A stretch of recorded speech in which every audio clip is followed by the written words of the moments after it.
Hola a todos, soy Tamara Racedo, integrante de Periodismo Femidisca, y hoy en Hablemos de otra cosa les traemos información sobre el acceso a la lectura para personas con discapacidad. En el Boletín Oficial del 16 de diciembre se promulgó la Ley 27.588, que modifica la propiedad intelectual para facilitar el intercambio de textos en formatos accesibles. ¿Alguna vez escucharon hablar del Tratado de Marrakech?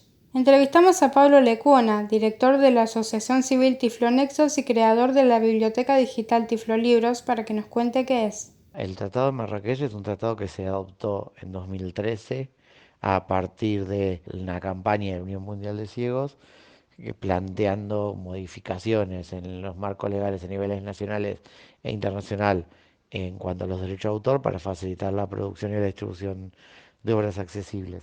Básicamente los problemas más grandes que se buscaban resolver es que en 2/3 de los países del mundo no había leyes que permitieran hacer obras accesibles sin pagar derechos, sin tener que pedir los permisos a los titulares, o sea, hacer rápidamente, tomar un libro y poder adaptarlo o hacer una versión accesible sin tener la burocracia de los permisos o sin tener problemas legales por eso.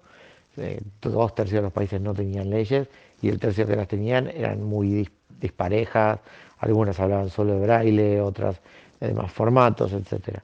Y al mismo tiempo, con todo el desarrollo tecnológico y de Internet, el marco legal no permitía el intercambio internacional de obras en formatos accesibles.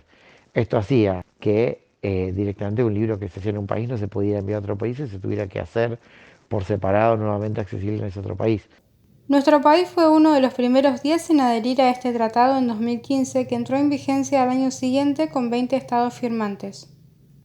El proyecto de ley se elaboró con organizaciones como la Federación Argentina de Instituciones de Ciegos y Ambliopes, además de Tiflonexos, y contó con la participación de Canales, que realiza videolibros con lengua de señas argentina, además de lectura fácil para personas con discapacidades cognitivas. La propuesta tuvo media sanción en senadores y el 11 de noviembre Diputados la convirtió en ley.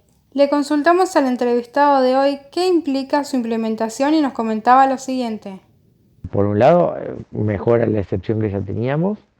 Una cosa fundamental en esto, que la excepción que permite hacer las obras accesibles sin tener que pagar derechos, sin tener que pedir permisos, la hace extensivo a beneficiarios que no son solo las personas con discapacidad visual, sino habla de personas con discapacidades perceptivas que no permitan la lectura, y cuando define personas con discapacidades perceptivas incluye específicamente a personas sordas que necesitan los libros en lengua de señas. O sea, eso va más allá del tratado, porque el tratado no obligaba a eso, pero los estados tienen la potestad de ir más allá. Entonces se logró incorporar que para hacer videolibros no haya que pedir estos permisos, siempre y cuando se cumpla con las cuestiones que sean para beneficiarios, no lucrativos, etcétera. Eh, y la otra cuestión es que también se incluyen esas discapacidades perceptivas a quienes no pueden comprender, digamos, tienen dificultades para la comprensión de la obra o que no pueden leer en las mismas condiciones por discapacidades cognitivas.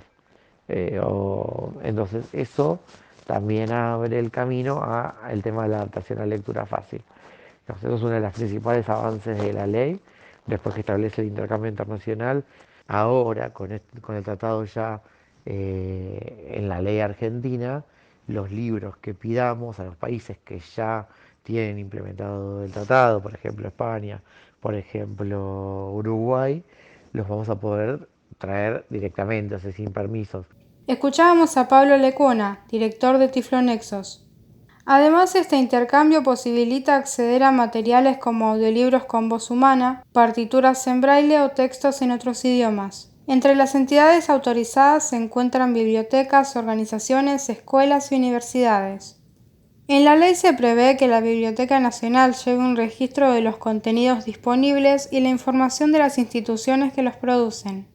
El próximo paso es generar políticas públicas que contemplen la compra del Estado mediante un cupo y su producción a cargo de las editoriales, que deberán tener al menos un ejemplar de sus obras en formatos accesibles. Por último, queremos destacar la importancia de la accesibilidad en contenidos de diferentes ámbitos para lograr una plena integración de las personas con discapacidad en la sociedad. Agradecemos el espacio y les invitamos a leernos en periodismofemidisca.blogspot.com, además de suscribirse a nuestro canal de YouTube. También nos encuentran en Facebook e Instagram como Periodismo Femidisca.